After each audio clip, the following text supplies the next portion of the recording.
moo tax booy dégg ñu naan milliards yi ñu ngi koy dugal ci santé. on pose la question milliards yooyu ñan lay entretenir. justement budget exactement budget santé bi. non mooy li ma la wax fu mu jaar politiciens yi rek. Abdoulaye Diouf Sarr li mu recruter. avant élection yi. dem leen ñu def audit. yu mu recruter. ay téeméeri non amuñu qualification. ay téeméeri nit. amuñu qualification nu ñu leen mën a recruter. dans la santé boo déggee mën ngaa qualification xam nga yow mën nga am qualification. su ma la affecté yow en tant que journaliste. alors que infirmier ba ma nga fële je dirais que amuloo qualification parce que man soxlawuma la foofu. est-ce que man di nga ma recruter fii may jël sa place yow. yanuwul maanaam. loolu am foofu dem nañ ba affecté ñu instructeur ñun suñu hôpital. jàngalekat. pour mu def falan. non déet utal leen ko fu mu toog rek parce que am na ay lu mu koy jox ak yooyu. nee naa la dem naa Bambey ñu def recrutement au niveau de la fonction publique. ne dañuy recruter. chaque recrutement dañuy am quota. boo xoolee recrutement au niveau de la fonction publique yi jëm ci santé dañ naan la soit fonctionnaire de la hiérarchie A ou fonctionnaire de la hiérarchie B mais yow dañ nañ la wax ni journaliste nga wala leen. foofu la njublang bi njëkk amee. dem naa Bambey ay agents yoo xam ne pendant 20 ans ñu ngi travailler ci structure bi nekk ay aides-soignants ñu ne luñ soxla pour ay recrutement au niveau de la fonction publique politiciens yi ku ci nekk joxe sa quota. biir Bambey ñu recruter fa ñaar kenn ki bi ñu koy jël mosul dugg santé restaurant la yore woon keneen ki j'ai beaucoup de respect pour les chauffeurs non j'ai beaucoup de respect pour ñuy liggéey ci mbalit mi mais ci oto mbalit la doon liggéey nga dem Fouta ñu dem fa en tournée on a posé les problèmes les gens ont dit que dinañ ko régler dinañ dem ci ministre ñu régler pour ñu signer infirmier parce que am na ay infirmiers yu bëri sage-femme parce que dafa am ay poste de santé xam nga boo amee def ci personne baal ma yow di ngay wax ni est-ce que ministre de la santé ci boppam def na ko moo la gën a xam ni mu demee mais intéressé wu ko woon sàllaa jamais intéressé xam nga lu ko intéressé man ma ñëw Cheikh ma politiqual ko lu ma laaj mu jox ma ba ci nomination directeurs yi der ba ci nomination directeurs yi laa la wax direction yu bëri c'est des gens qui n'ont jamais fait la santé mën nga concevoir nga dem dans un lycée nga jël proviseur censeur wala inspecteur bi nekk fa koo xam ne musula nekk enseignant. waaw musul jàngale. mais santé loolu la fi am na benn booyam immigré la woon dem immigré ñëw fi di ko tendance en politique mu ñëw utal ko poste SAF dans l'hôpital le plus grand du Sénégal. SAF chef de service administratif fii kooku campagne bi di jot mu ne dafa bëgg poste directeur. ñu nommé ko directeur d'hôpital dans un hôpital bu nekk fii à l'intérieur du pays depuis 2 mois avant élection yi la quitté presque 1 mois à l'avance pour di campagne. c'est extrêmement grave. mais looloo xaw ci hôpitaux yi moo tax ma ni la. Cheikh li ngay wax c'est extrêmement grave. ku nu fal directeur non loolu moo am de la santé dès demain si vous pouvez. non nanu indi débat non dama lay xoolal si vous pouvez envoyer quelqu'un. du envoyer xam nga débat balaa muy neex. mu nekk débat contradictoire ñoom ñu toog ma toog. ma indi këyit ak ay preuves. sinon bu ma fi jógaatee suba dinañ la wax leneen loo xam ni. da ngay yaakaar ni loolu mooy dëgg te man ci télé laa wax. li may wax bu amul nan ma ils n'ont qu'à saisir le procureur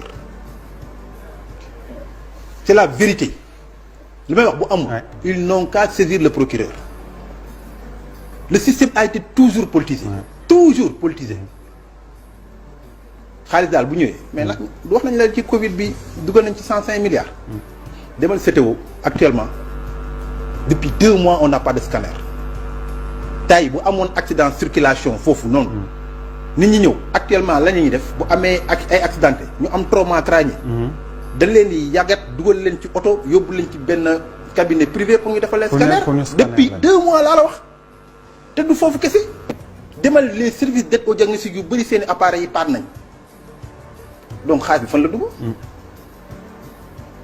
y a trop de délinquance nga baal ma ci wax c'est jamono ji amul ñaari weer dama la waxuma la benn weer ñaari weer est-ce que mës nga dégg kenn wax ci même les conseils d'administration là qu'on a mis en place là-bas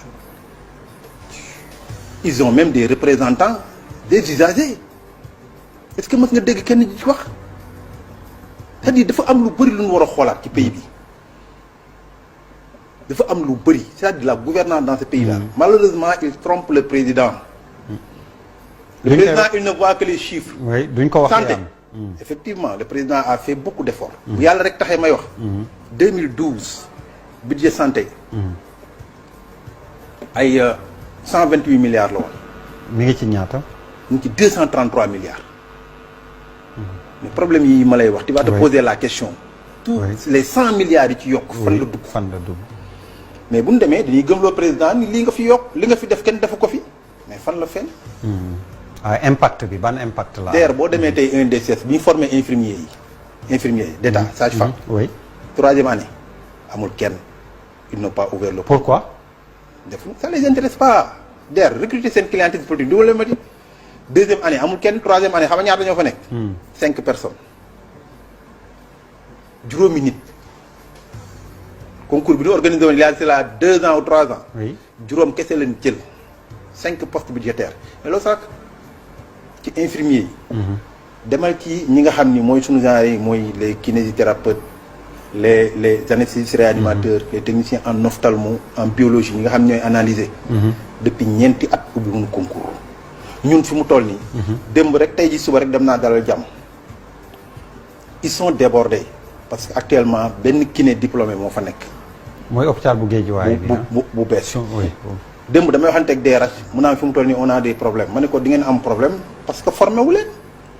les kinés que nous sommes matuñu 50 pour tout le Sénégal te booy yaa ngi démissionné di dem. fan yii dañu doon wax ni ñuy recruter booy yi nga xam ne ay jeunes lañ ñu génn il y a de cela truc bi ñu leen woowee ñu dañ leen di recruter. benn booy ñu ci bëri dañoo ñëw ñu xool salaire yi bi ñu leen jox fonction publique alors que ils étaient dans le privé. dans le privé dañ daan am jusqu'à 500 000 francs. bi ñu ñëwee fonction publique. ñaata lañ leen di proposer salaire. mais eggul 200 000 bu ñu doog a débuté. père su ma la waxee man mii. parce que bëgguma sax di wax di glorifier wu sama diplôme sama lijaasa yi ma am. parce que day mel ni damay. ut lu rëy. mais bon mun nga ñu jox misaal rek exemple. maa ngi 3e cycle en administration gestion des services de santé au César. maa ngi master en gestion des ressources humaines. tous ces diplômes sont reconnus dans la maa ngi licence en gestion des entreprises. maa ngi sama diplôme kinésithérapeute. et j'ai été d'abord infirmier d'état avant d'être là. su ma nee la suma salaire eggul 250 000 doo ko gëm.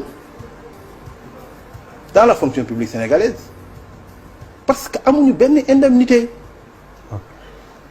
c'est là où se trouve la différence. c'est pas le salaire indiciaire. mais c'est le régime indemnitaire.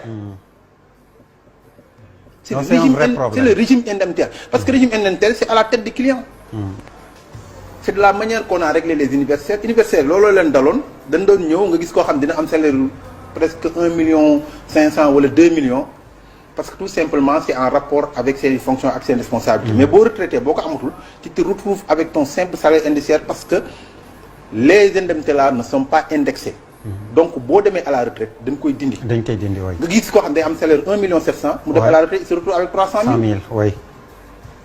loolu tax universitaires yu ci bëri. bu seen heure retraite jotee au lieu ñu préparer ay jeunes. pour ñu remplacer leen dañuy naan bon man dong maa fi nekk nan ma defal prolongation ku liggéey 65 ans. DER di demander prolongation ñu mayaat ko 2 ans. DER sonn nañ trop boo xam ni man de bu ma demee retraite ñaan naa yàlla am. noppalu ji dem noppalu ji tëdd di nelaw yi. mais c'est parce que leen fay moo baaxul woon. heureusement. le président a réglé en partie. pour régler seen problème. léegi dañu jël 80% de leur salaire yu ñu am. ñu leen bu ngeen dem retraite dañ koy yóbbaale. ok moo tax temps yi xëccootuñoo xale yi. ku ci dem retraite da ngay dem sa yoon. donc jot na parce que le salaire reste presque entier. on était fiers d'être un fonctionnaire. dañu daan envier ñun. ku nekk fonctionnaire dañ la daan envier. mais léegi c'est le contraire. alors nga rappelé ñu ndax waxtu wi jot na kañ ngeen jàpp ni di ngeen dem mouvement grève bu dee waxtaan bi sottiwul. mois prochain 23 nga wax suma. 24 25 ak 26.